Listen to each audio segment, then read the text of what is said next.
QXC from Root Gaming. QXC, would you like to say hello? How's it going, guys? Pretty Going good. great. Pretty good. All right, thanks for joining us today. Get started out. It looks like it's a TVP match.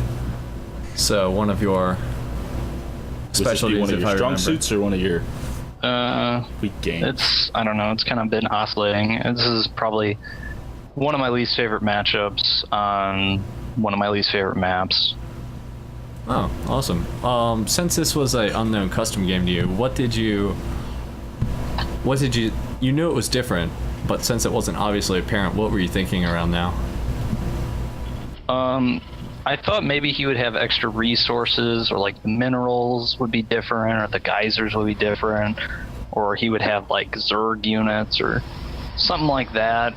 And then once I scouted him and I saw that nothing seemed to be different, obviously, I decided to just cheese him.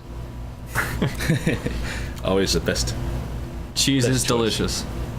It is. So, about how long have you been playing StarCraft 2? Since beta. Since beta. So, like 7 months. 7 months. Did you play How- much StarCraft 1? Yeah, I played it. I played it pretty seriously for about a year before StarCraft 2 came out, but before that I was pretty casual in StarCraft 1. What other games do you play of this variety or any other? Recently, almost nothing. Don't really have time, but play like Dota, Counter-Strike, little League of Legends, DDR, Stepmania, Osu. Very nice, Now, very here's a nice. big question for you. How do you keep from getting burnt out on StarCraft 2? Since I assume you probably have to play it like all day, every day to keep practicing. I don't know. He just does. He's that good. You're just that good. It just doesn't bother you. When I get like a little burned out, I just take a break and then come back to it. There we go. There we go. Would there be anyone that you would consider your nemesis or Somebody you might know. Yeah, your nemesis first. Right now it's probably Hydra. He's denied me like quite a bit of prize money and positions in tournaments and things. Nice, nice. And so then that would kind of lead into the next question of if there's anybody in the world that you could play, who would it be?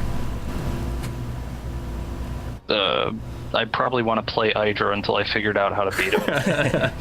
Very nice, very nice. It's really hard to like learn how someone plays when you only ever play them in like the semifinals or finals of big tournaments. Yeah, Exactly, because you can't learn anything from him.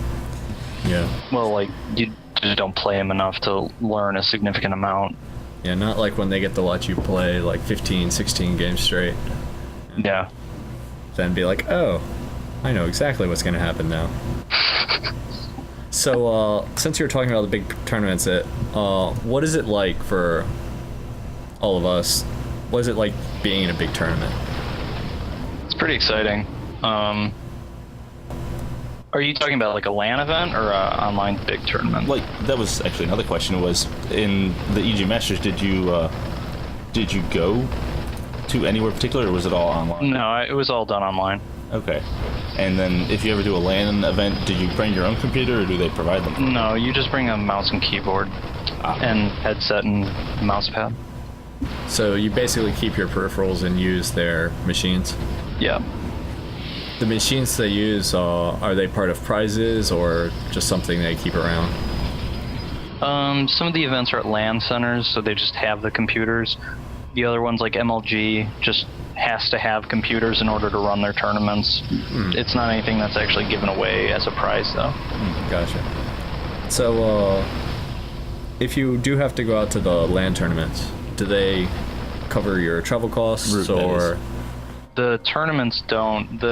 I make instructional StarCraft 2 videos for a company called Nerd Stomper, and they've been covering my travel costs. Very nice, very nice. So for your standard gamer, they'd pretty much foot all expenses in order to. Oh, yeah. Basically, what you would do is you would pay for hotel, and then you would either stay with someone in the area, try and find someone via Team Liquid, so you didn't have to pay for hotel, or try and split the room with a couple of people. Nice, nice. Helps cut down on costs. Yep. So in the game here, we have you setting up your bunker, your cheese.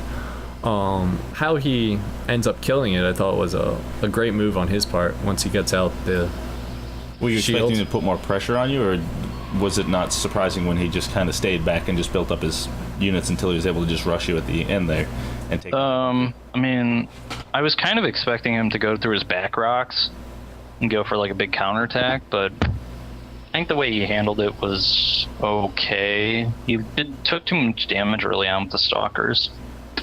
Yeah, I'll agree with that, especially in the beginning. So right about now is when you start to see the units getting just a bit larger. Yeah, I actually notice wasn't it then? watching that battle. So you don't notice it until That the two this Banshee that's coming down over. Yeah, it's the Banshee, and I see the giant sentry. At this point, I didn't actually realize why it was bigger. I was just like, oh, he has a giant sentry. Like, that's cool. It's like, oh, I wonder how that happened. This is something that just naturally happens. And there was like the giant stalker, and I was like, huh, weird. So at this point, did this start making you think anything differently in your form of strategy, or was it just continue doing what you're doing and hope you? No, I'm just gonna like win by attacking him. Yeah. Yep. That's good. All right. Can't We sit do back. have a question from one of our listeners. He asked me to ask it to you like this. I guess he is an Aussie. What did you study at university? Computer science. I'm actually still at university studying. You're going the computer science route? Yeah, I'm a junior right now, going into my second semester. Nice. Very nice. A's and B's. A's and B's, yeah, right. Not with this kind of StarCraft commitment. No. Yeah, it probably does take up quite the amount of time. I see when you're building here, you're starting to build up your units. Since we already knew what was going to happen on this match, we actually had no idea what would happen when the Thors started to kill things, because they're already a really big unit model, and since other units can't really get around them very easily, we were like, oh, well, this is going to be interesting. And it definitely was.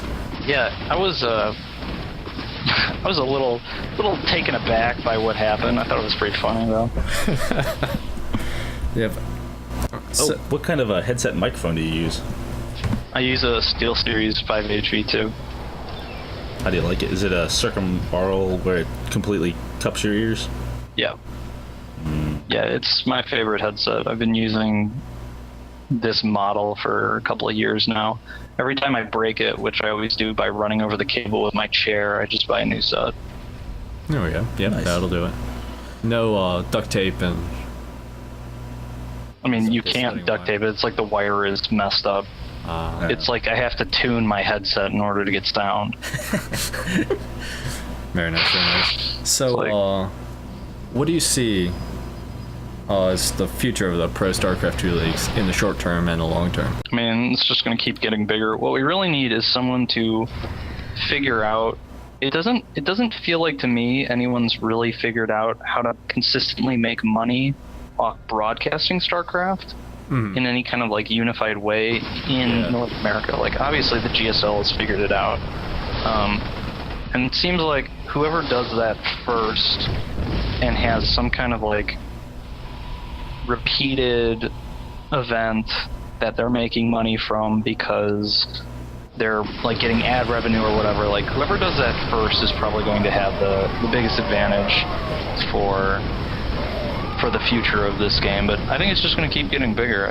Doesn't seem like anything's really slowing down. There's a lot more tournaments and different things.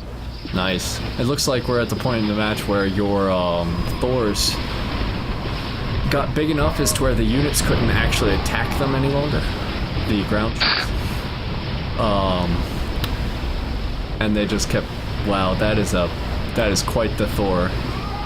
Yeah, at this point I realized like my Thors were invincible because not only did they have so much health to begin with, but every time they got like 2 kills, they got more health.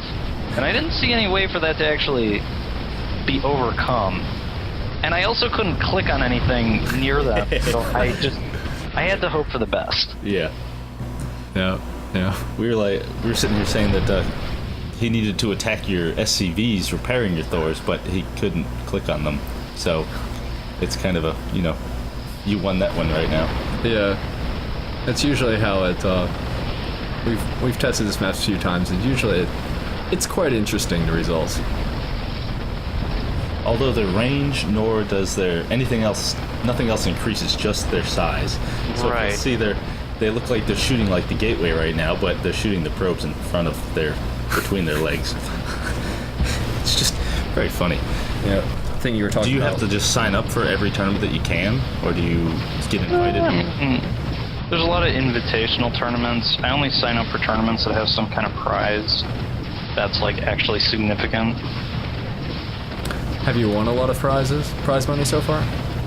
A decent amount. I haven't won any like big tournaments, but I've been winning a lot of the smaller online tournaments recently. The fact that we literally can't see the top of this door because it's so tall. Yes, that is quite the thorn.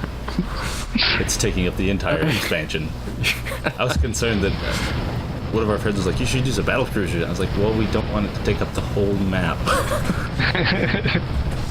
Yeah, they get huge. While you're at the tournaments, you're playing all these games over and over again. Do you have any time in between the games to eat or whatever? That's probably my least favorite thing about MLG.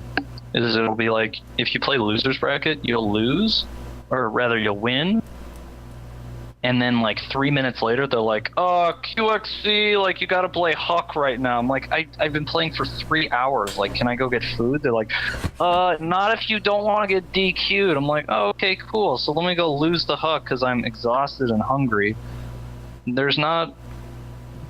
The tournament, at least MLG, doesn't do a good job of accounting for the fact that the players are people Yeah. and they have needs, and we can't just play over and over and over all day to satisfy their capitalist hunger. Yeah, I was something I was wondering about when I was watching you at the EG Canary, because a lot of times they were really one right after the other, right after the other. I'm like, man, they must get hungry. And If you were to have to eat, do you ever like eat while you play, say on the online tournaments? No, not unless I want to lose. Okay. yeah, that would do. Yeah, you'd at least need one arm. You'd at least need one arm for you to eat. Yeah. You would need one arm free to eat, and so. Well, that about wraps it up for our questions. If you don't have anything for us, then we'll thank you very much for joining us. And Cool. Matt, And- anything else to say? Yeah, we Thank had you a for great having me. Yeah. I want to quick just do some shout outs here. Go for to it. my team, Root Gaming. Check us out, root-gaming.com. Check me out on Twitter, QXC0000. I also have a Facebook page if you want to take a look there. And I've also just started streaming on Justin TV. Check out my Twitter to get the link for that, because I think it's about to change or something. I'm not exactly sure. I have to change the name, but I don't know if the link's going to change. So just go to my Twitter and see. And Tell us how many zeros that was again, because that was a lot. 4. It's 4 zeros. Okay. 4 zeros. And as I mentioned before, I make instructional content for nerdstomper.com. So go ahead and check that out. Take a look at some of the featured videos. And if you really like it, or you're going to like it, and when you do like it, go ahead. You have access. Basically how it works is there's a bunch of videos that are available to everyone for free. And then with a subscription, you get access to a whole bunch of videos made by me, Katz, Drewby, Response, and I think they have some other people who might have just joined. I'm not exactly sure. But yeah, so go check that out, nerdstomper.com. Awesome. Cool. Well, thanks for letting us have you here, and have a good night. Or Sounds afternoon. good. Thank you.